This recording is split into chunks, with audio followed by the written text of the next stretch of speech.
being Azalea, Bleeding Heart, Grace Ward, Columbine, Ajuga, Osteospermum, Yellow Alyssum, and who knows if we'll find something else in our journeys. I also have some pressed beside me, so you'll get to see instant results of what they look like fresh and what they look like after they're pressed. And I also have another one that I did just a minute ago that I probably post before this one, so be on the lookout. And that one had lilac, perennial bachelor button, post eggs, let's see, non-perennial alyssum, which would be annual, coral bells, buttercup, and campion. So if any of those are interesting, then look for the other video, and let's get started with this one. So these are some azaleas. I'm not sure if we're going to start with those. Let me see what I have for my pressed flowers over here. Let's see, the first thing up is going to be Bleeding Heart and Yellow Alyssum. So here's yellow. This is perennial alyssum as opposed to the ones that you get in the garden center for the summer annuals. And they will come back. I actually have trying to start some from seed this year. The seeds are coming up, so we'll see if I have any good plants. And then the Bleeding Hearts, I actually have 3 kinds of Bleeding Hearts. This is the one that most people are used to seeing, which are just flowering now, and then, which this is their leaf. The leaves shrivel really fast. And then I have what's called a fern leaf, which you'll see up a lot of times up in the mountains, growing wild. And those, as you can see, are starting to go to seed. And their leaves look like this, which is why I call it a fern leaf. And then I have another one, which I believe I'll be able to show you a press, but it only produced about 4 or 5 flowers. And it's in between this size, and this is what the leaves of that one look like.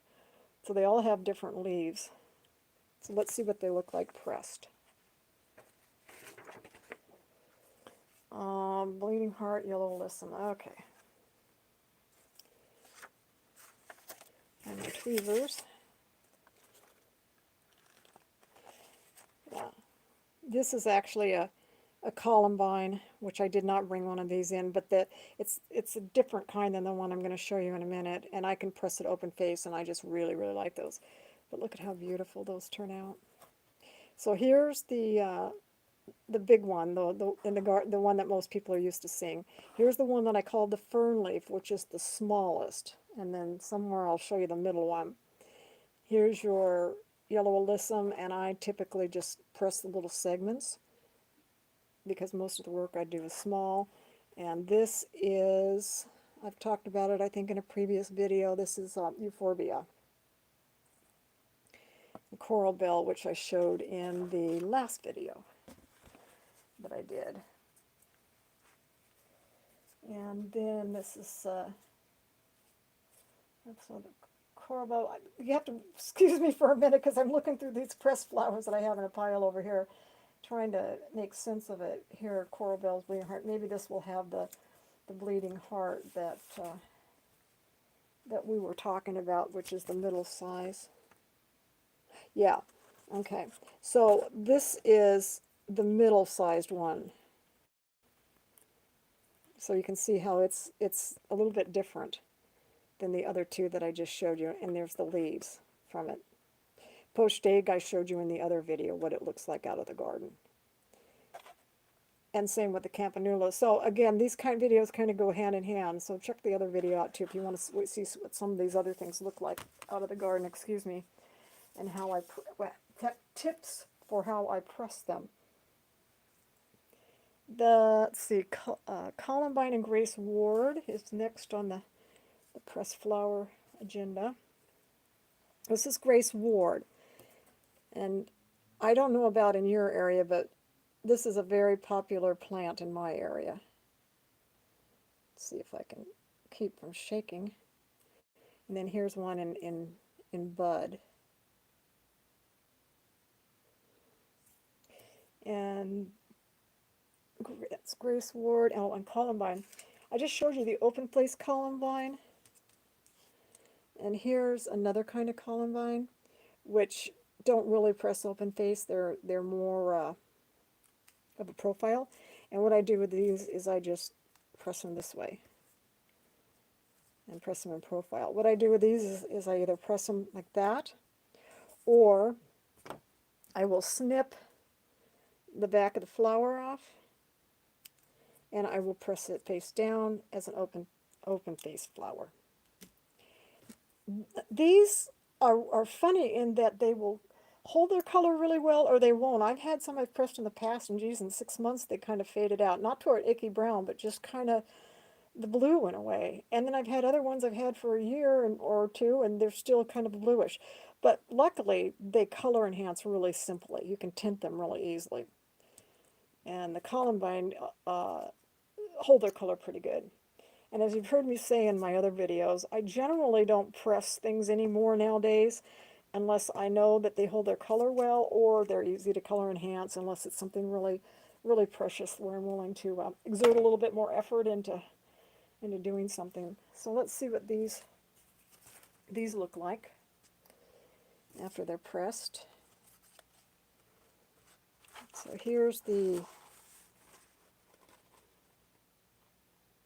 Grace Ward, and then the,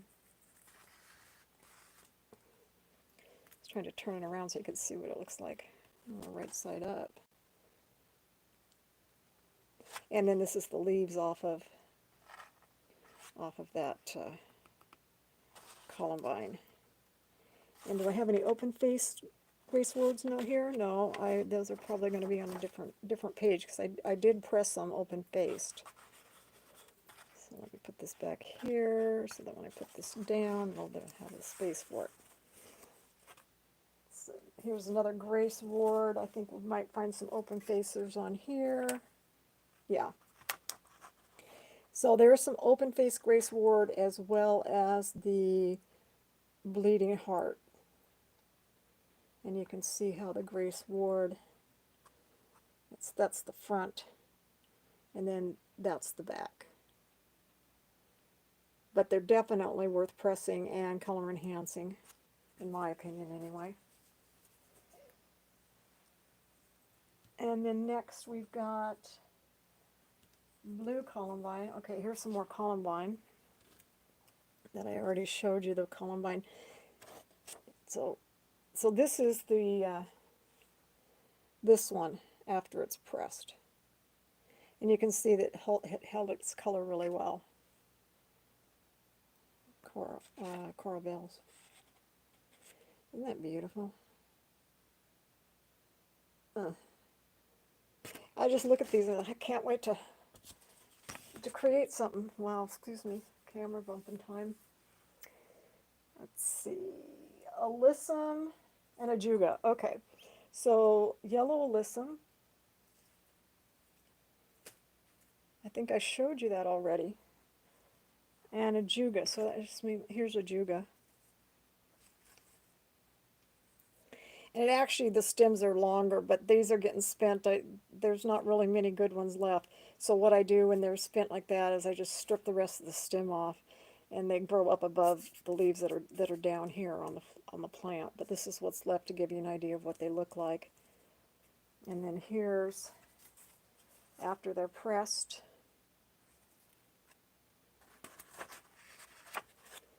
That's the Ajuga. This is the annual alyssum. They come in different colors, but mostly I've got purples and pinkishes, pinkish ones. Azaleas. I've got lots of different kinds of azaleas. So I just brought in a couple of examples to show you how I press them. And before we move on, Ajuga, I just put them this way, and then I just roll the book over.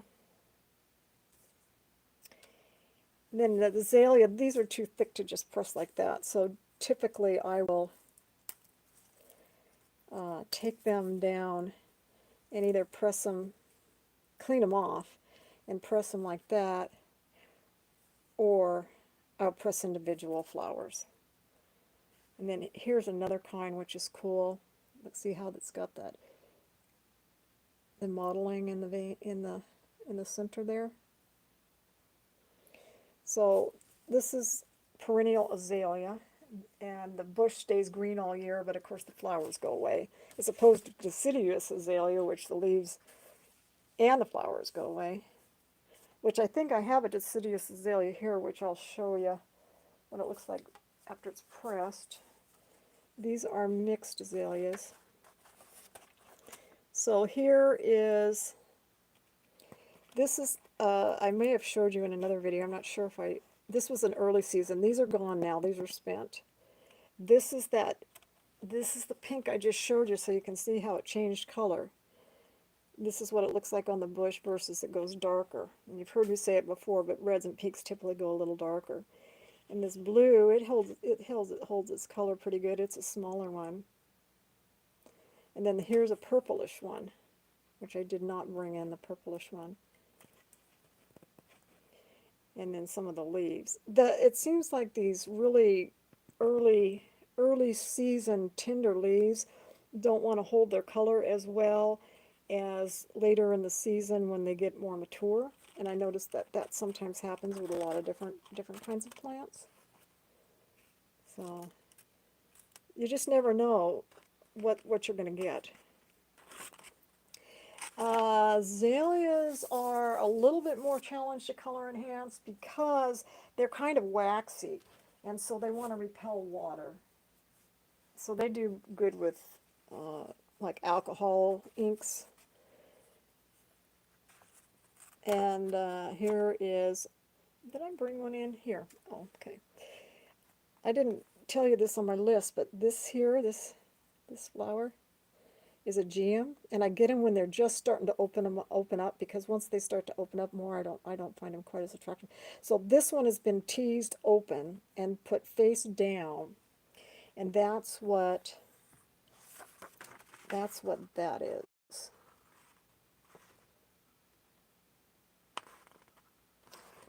Some more azaleas. Now see how these leaves are more mature, and so they hold their green color really well, as opposed to those tender ones that I showed you a minute ago. Another Columbine, some more of those purple azaleas.